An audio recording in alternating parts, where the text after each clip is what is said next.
Hi, my name is Russ Hamer, and I'm the Director of Esports at Mount St. Mary's University, which is located in Northern Maryland. I run our program here, which involves coaching teams. We have a minor that I teach in, as well as various aspects of the program like running our streaming lab, which I'm sitting in right now, where we stream all of our matches from. Some of the typical concerns that I hear about esports usually relate to wasted time. There seems to be this idea that we're just kind of screwing around playing video games. And to some extent, I mean, let's not act like we're not. We're having fun. But when you think about a lot of traditional sports, for instance, you're also just screwing around playing games. The difference is that when we think about traditional sports, we oftentimes think, well, you're doing teamwork, you're building up resiliency, you're learning discipline. And what a lot of people don't recognize is that you're doing all of those things in esports as well. So a lot of the kind of challenges that I see from individuals who think that esports is not something that's legitimate, is not something they should, they don't want their kids spending time on, stuff like that, I find are usually claims that are made from people who don't fully understand what goes into kind of being a successful team member. So I've had a number of students who have participated in my programs, and oftentimes they join because they think it'll be fun, and I hope that it is. But I've had a number of students who have described to me how they've grown as individuals by participating in this program. I had a student last semester who struggled with anger issues. He was, frustrated a lot with a lot of his own gameplay. And throughout the semester, by chatting with him, by learning about how to manage that anxiety, how to manage those frustrations, he's now much better able to manage his own emotions. And that was something that was important for us to develop. He can't be a good teammate if he can't manage his own anxiety, if he can't manage his frustrations in the middle of a match. So that's something that we worked on, and that, is a pretty common thing to work on an esports team. And seeing that growth, I think, is really valuable. One of our games last semester, our Rocket League team struggled. They tilted in a best-of-5 series. They lost match 1 because of a dumb mistake and were frustrated, and then lost match 2 terribly and lost match 3 even worse.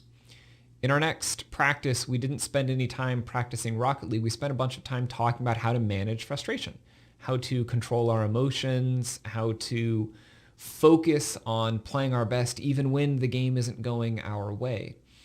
And the next time we later played the same team in the semester, and we were able to beat them. And we went on to win the league that we were competing in. And to me, that was just evidence of great success. Sure, the students did improve at Rocket League throughout the semester, but what allowed us to win was the kind of emotional control and resiliency that they were able to build up by practicing and playing a lot. One thing that I'd say to a parent who's not sure about signing their child up for the Esports Tower or any other program is that if you had a child who wanted to play basketball, you wouldn't just tell them, go play basketball with your friends in some neighborhood court. You would sign them up for a league, and the league would probably cost some money to play in. And the reason you would do that is because playing in a league provides them with a qualitatively different experience than playing by themselves or playing with friends in just a pickup game. Playing on a league provides them with the ability to learn responsibility. They grow as players, they grow as people by learning teamwork and communication. Those things are really important for us to succeed in life, and building those skills on a team is important. So enrolling your child in a program where they're able to build those same skills gives them the same benefit that we would see out of traditional athletics. And so I think it's really important for us to engage our children, not just to say, oh, they play video games for fun on their own in the evenings, but to realize if they want to compete, learning that structure, learning that responsibility, learning those social skills benefits them as a person, and it's worth investing in that. Esports program at Mount St. Mary's University is built around player growth and player development. We have varsity teams in League of Legends, Overwatch, Rocket League, Smash Brothers, and NBA 2K. And what I'm most interested in is making sure that all of our players are not just competing at a high level and improving, but that they're growing as individuals. We also have a streaming lab, which I'm currently recording this from, and we have courses in esports and gaming. So come check us out. My ideal recruit is a player who is coachable. There's lots of players with lots of skill, and that's useful. But what I want out of a student more than anything else is a student who can take criticism and feedback and use that feedback to improve. Lots of students aren't very good at doing that, and that is always what I look for more than anything else. Fun questions for the montage. What video game character do I most closely resemble? Nathan Drake? No, he's too good looking. Crash Bandicoot would be my next go-to, but I don't have the beard for it right now. But maybe Crash Bandicoot. I think players, more than anything else, need to know how to receive criticism and need to be able to put in the work to improve the criticism that they've received. And it's kind of two sides of the same coin. So players need to be able to recognize that they make mistakes, and that's fine. Everyone makes mistakes.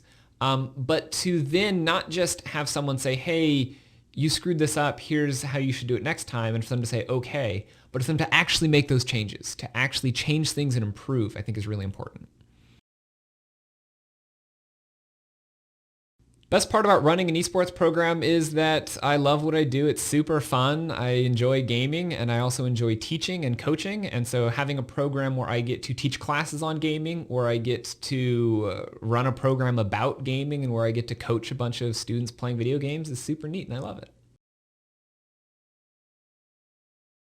So there's a school near us, St. Francis. You know, we're both named after saints. We're both small liberal arts Catholic schools, and I always want to beat them.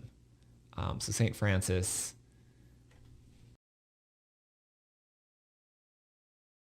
So we have varsity teams in League of Legends, Overwatch, Smash Brothers, Rocket League, NBA 2K, and we have club teams in Valorant, in Call of Duty, and in Rainbow Six Siege.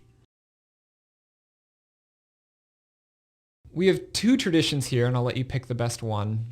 I guess one's not really a tradition. There's the facility that we are in has it's in the backside of campus, and there's kind of a forest behind us. There's a groundhog that lives outside, and he's our unofficial mascot, and we love him. Our real tradition is that we, in the sense, if you're a Harry Potter fan, they had house points. I went to a British school growing up and for a few years, and we had house points. We have a point system here. We just call them esports points, and it's kind of a tongue-in-cheek, but every time someone does something good, they receive esports points. I had one of my students on my Overwatch team recently. His teammate's computer broke down, and he drove a few hours to help give him a new computer, to give him a spare while he got his fixed.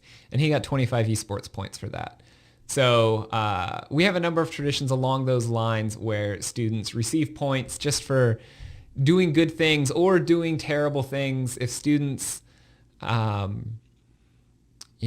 a bad joke, they'll lose a few esports points. So that's probably our most fun tradition.